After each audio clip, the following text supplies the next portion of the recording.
Tracy J, coming today with the Women's Wednesday Chat. All month long in May, I'm going to be talking to you about relationship advice. And the first video of this little Women's Wednesday Chat series is getting over that ex. Now the truth is, I know the struggle. I know how it is to be heartbroken and to keep telling yourself stories to be with that ex. Or if we ever get back like this, then I'll be happy. Or if we can work this thing out. I want to talk to the women who have been wondering how to get over that ex. And it's been 1 year, 2 years, 5 years, 7 years, 10 years. And you still have not got to a place where you let that thing go.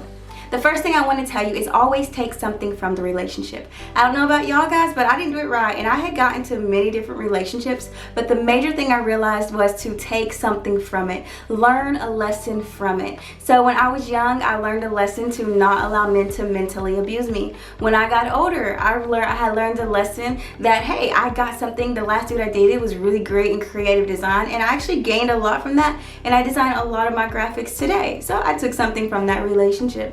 I want to encourage you to always take something from a relationship. If you say, I just lost, then you look like you wasted time, but the truth is you didn't, sweetheart. You did not waste time. There was something you had to learn and you had to gain in that season so you can be better for your next one, right? You can be better for the next season God is preparing you for. So always learn something from your season.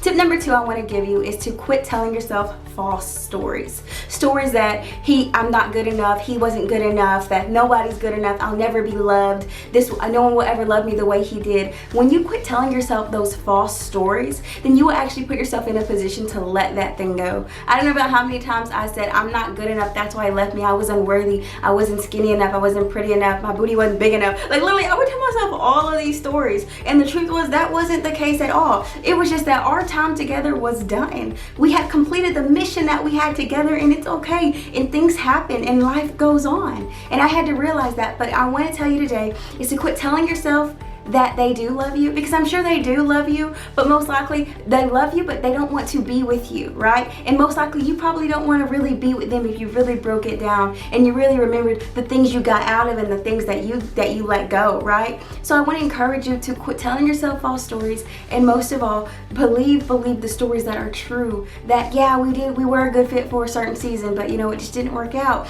Yeah, it was time for me to move forward into my calling and for him to move forward into his calling, and it separated us. Yeah, it was time for me to walk deeper with God, and so you know what, things had to be broken apart, and that was one thing that had to be let go of. I want to encourage you today to tell yourself some new stories when it comes to your relationships, okay? Because when you tell yourself false stories, you will stay in that same cycle over and over again, and boo, you don't want to be there. You want to breathe and you want to get to new places, right? So that's my encouragement to you. And tip number 3 is to love again. A lot of women realize that they don't get themselves in relationships again because they're still so stuck on the other one. I want to encourage you to be willing to love again. And every time that person comes to mind, send prayers and love their way. That's what I want to encourage you. Every time that person comes to mind, say, God, bless so-and-so. Make sure he's a strong man of God. Make sure you build him up. May he find love again. Pray those prayers for them, because that's going to encourage you, because most of all, you're going to go out and find love again. If it's in something like a family member, you're just going to start loving on them more, and eventually it's going to lead you to loving someone that is really good for you. I want to encourage you today to not be afraid to love again, but to be willing to love again. And if you find yourself wondering, how do I get over this ex? The first thing is, it starts with you. It starts with you deciding that that story and that chapter is over and you can move on and create a new one. Something that I love to do when I was going through that heartbreak season is I always remembered to remind myself what it was that I left and what I gained after I left. And the truth is, the biggest thing I think I gained was a purity and a personal walk with God. And I want to encourage you with that. What have you gained since you left?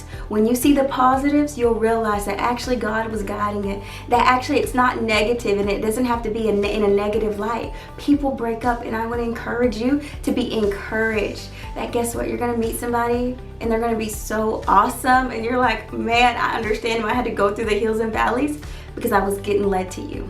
Well, ladies, thank you so much for watching this video. I hope it encouraged you. If you loved it, be sure you share this with one of your girlfriends and hit me up at my website if you have any more questions that geared towards relationships. I love you, and I'll see you in my next one. Bye, guys. Also, before you go, if you really like the content, go ahead and subscribe and check out our other videos. And if you want more personal content from me, check out my blog at hisdaughterscloset.com. Bye guys.